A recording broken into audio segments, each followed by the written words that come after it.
हरे कृष्णा। इस वीडियो में हम एशिया के कुछ महत्वपूर्ण आइलैंड्स और स्टेट्स को देखेंगे। तो जैसा कि हमने कॉन्सेप्ट क्लास में ये बताया था कि आइलैंड जो होता है वो चारों तरफ से पानी से घिरा हुआ होता है, मतलब एक ऐसा लैंड मास होता है जिसके चारों तरफ पानी होता है। और स्ट्रेट के बारे में बताया था कि स्ट्रेट जो है दो लैंड मास को अलग करता है और दो वाटर बॉडी को जोड़ता है।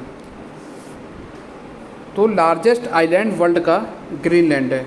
ग्रीनलैंड जो कि डेनमार्क के अधिकार क्षेत्र में है, डेनमार्क का उस पर राइट है, वो वर्ल्ड का सबसे बड़ा आइलैंड है। उसके बाद अगर एशिया का देखा जाए तो वो बोर्नियो आइलैंड है। बोर्नियो आइलैंड एशिया का सबसे बड़ा आइलैंड है। और सबसे बड़ा अगर आइलैंड ग्रुप देखा जाए वर्ल्ड का तो मलय आर्कीपेलागो है।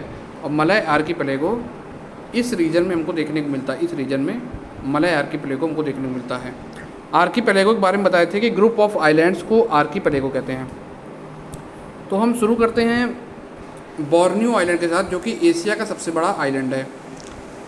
बोर्नियो आइलैंड की अगर बात करी जाए तो ये 3 जो कंट्री है उसके अधिकार क्षेत्र में आता है। ऊपर वाला हिस्सा उस पर मलेशिया का अधिकार है, नॉर्थ ईस्ट में जो है ये ब्रुनई का इस पर राइट है, और नीचे का जो पोर्शन है बोर्नियो का, जो नीचे का पोर्शन है इस पर इंडोनेशिया का अधिकार है। तो ये दुनिया का तीसरा सबसे बड़ा आइलैंड भी है। सबसे बड़ा ग्रीनलैंड है, उसके बाद न्यू गिनी आइलैंड है, और तीसरा सबसे बड़ा पूरे विश्व का बोर्नियो आइलैंड है। अब इसके बाद हम बात करते हैं इंडोनेशिया के इम्पोर्टेंट आइलैंड के बारे में। अधिकतर सवाल यहाँ से आते हैं, और वेस्ट से ईस्ट लगाने को कभी क्वेश्चन आ जाता है कि इसको अरेंज करो वेस्ट से ईस्ट के फॉर्म में, और हम नहीं कर पाते हैं। तो अब आगे से ऐसा नहीं होगा। इंडोनेशिया का अगर आइलैंड की बात करी जाए तो यहाँ पे दिख रहा है सुमात्रा आइलैंड यहाँ पे दिख रहा है। फिर ये हमको जावा दिखता है, ठीक, सुमात्रा, जावा। उसके बाद यहाँ पास बाली है, फिर यहाँ पे लोम्बोक है, फिर इधर सुमावा है, और इधर फ्लोरेस, और ये इधर भी आइलैंड है, ठीक। सुमात्रा एक ऐसा आइलैंड है जहाँ से इक्वेटर पास होता है। इक्वेटर जो है सुमात्रा से पास होती है, यानी कि भूमध्य रेखा सुमात्रा से पास होती है। तो वेस्ट से ईस्ट में अगर आएगा तो पहले सुमात्रा, फिर जावा, फिर बाली, फिर लोम्बोक, इतना ही लगभग पूछा जाता है, तो ये हो जाएगा। इसके बाद हम बात करते हैं तिमोर लेस्ते की।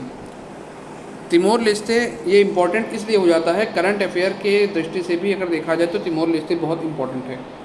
इसको ईस्ट तिमोर भी बोलते हैं। इसकी कैपिटल दिल्ली है, दिल्ली इसकी कैपिटल है। ये दिख रहा होगा तिमोर लेस्ते। दरअसल इम्पोर्टेंट इसलिए है कि अभी यहाँ पे द्रौपदी मुर्मू जी गई थी, और उनको यहाँ का हाईएस्ट सिविलियन अवार्ड, सर्वोच्च नागरिक सम्मान उनको मिला है। ये 10 अगस्त की बात है। इसका नाम है grand collar of order of Timor Leste. ये highest civilian award Droupadi Murmu को मिला है। इससे पहले एक देश की यात्रा और करी द्रौपदी मुर्मू ने, वो देश था फिजी। वहाँ पे भी इनको हाईएस्ट सिविलियन अवार्ड मिला था फिजी का, सर्वोच्च नागरिक सम्मान मिला था फिजी का, जिसका नाम था companion of order of Fiji. तो ये तिमोर लेस्ते के बारे में देखें। तिमोर लेस्ते के अगर देखें, हम यहाँ देख रहे हैं कि तिमोर लेस्ते के नॉर्थ में बांदा सी है, साउथ में देखा जाए तो वो तिमोर सी है। तो तिमोर सी जो है वो ऑस्ट्रेलिया और तिमोर लेस्ते के बीच में आता है। इसके बाद हम बात करेंगे फिलीपींस आइलैंड की। फिलीपींस आइलैंड ग्रुप के बारे में हम बात करेंगे। ये है फिलीपींस ग्रुप ऑफ आइलैंड। इसमें 3 बहुत इंपॉर्टेंट आइलैंड्स हैं। एक तो फिलीपींस की कैपिटल भी है मनीला, तो वो ये लुजोन देखने को मिल रहा है हमको। यहाँ लुजोन देखने को मिल रहा है, ये लुजोन, फिर ये मनीला, और एक है मिंडानाओ। ये 3, जिसमें सबसे बड़ा आइलैंड है लुजोन। लुजोन सबसे बड़ा आइलैंड है फिलीपींस का। इसी के ईस्ट में, वैसे ये एशिया का मैप है तो यहाँ पे दिया नहीं है, इसी के ईस्ट में इधर साइड एक आइलैंड है जिसको हम कहते हैं मार्शल आइलैंड बोलते हैं, वो है। और उसके ईस्ट में हमको मैरियाना ट्रेंच देखने को मिलता है, मैरियाना ट्रेंच, जिसकी जो कि डीपेस्ट ओशियन है, डीपेस्ट ओशियनिक ट्रेंच है, पैसिफिक ओशन में है और ये डीपेस्ट ओशियनिक ट्रेंच है पूरे विश्व का। इसके बाद हम बात करते हैं जापान की।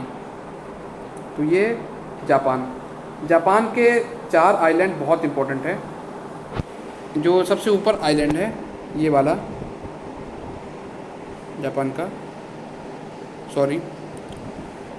जो ये वाला आइलैंड है इसको हम होकाइडो आइलैंड बोलते हैं, होकाइडो। इसके बाद जो ये वाला है जहाँ पे टोक्यो स्थापित है वो होन्शु है, होकाइडो होन्शु। और होन्शु में ही टोक्यो है जापान की कैपिटल, और साथ ही साथ माउंट फ्यूजियामा भी यहाँ पे है।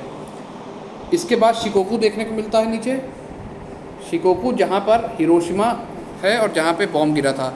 और उसके नीचे क्यूशू है, क्यूशू नीचे है जी, जहाँ पे जो है जो नागासाकी जो जगह है वो यहाँ पे, जहाँ पे दूसरा बॉम्ब गिरा था, पहला हिरोशिमा में, दूसरा नागासाकी में। तो मेरे साथ आप लोग दोहराएंगे इसको, पहले होकाइडो, फिर होन्शु, फिर शिकोकू और फिर क्यूशू। अब अगर नॉर्थ से साउथ अगर लगाने को आ जाए कि नॉर्थ से साउथ लगाना है तो आप आराम से लगा लेंगे। इसके बाद देखने को मिलता है इसी के ऊपर है कुरिल आइलैंड। ये देखिए है कुरिल आइलैंड, ये कामचाटका पेनिनसुला के साउथ में है, कामचाटका पेनिनसुला के साउथ में है। और जापान जो है जापान के नॉर्थ ईस्ट में पड़ता है, ये जापान था इसके नॉर्थ ईस्ट में ये कुरिल आइलैंड पड़ता है, तो इसकी लोकेशन है। इसके बाद हम बात करते हैं जिससे आप सब फेमिलियर हैं, Andaman and Nicobar island. Andaman and Nicobar island के बारे में बात करते हैं, ठीक है। तो यहाँ पे 2 वॉल्केनो जो हैं काफ़ी फेमस हैं। एक का नाम है माउंट बैरन और एक का नाम है नारकोंडम। ये 2 ऐसे वॉल्केनो हैं जो यहाँ पे काफ़ी फेमस हैं। जो बैरन है वो एक्टिव है और ये डॉर्मेंट है। अभी आगे जब वॉल्केनो वाली क्लास लेंगे तो उसमें सारी चीज़ें बताएंगे आपको। एक इम्पॉर्टेंट चीज़ ये है कि अंडमान और निकोबार के बीच से यहाँ पास से एक चैनल गुजरता है जिसे हम 10 डिग्री चैनल बोलते हैं। अब सवाल उठेगा चैनल क्या है, तो चैनल एक तरह के जो हमने स्ट्रेट पढ़ा था उससे अगर वाइडर व्यू देखा जाए तो वो चैनल कहलाता है। इसके बाद हम बात करते हैं इधर लक्षद्वीप आइलैंड की। लक्षद्वीप इंडियन ओशन के अरेबियन सी में देखने को मिलता है और ठीक इसी के नीचे हम मालदीव देखते हैं जिसकी कैपिटल माले है, ये भी चर्चा में बने रहता है। तो और ये इंडियन ओशन में है, ठीक। तो ये रहा पूरे आइलैंड के बारे में। अब हम जानेंगे इसके अगले वीडियो में कौन कौन से स्टेट्स इंपॉर्टेंट हैं। तब तक के लिए जय श्री सीताराम, हरे कृष्ण।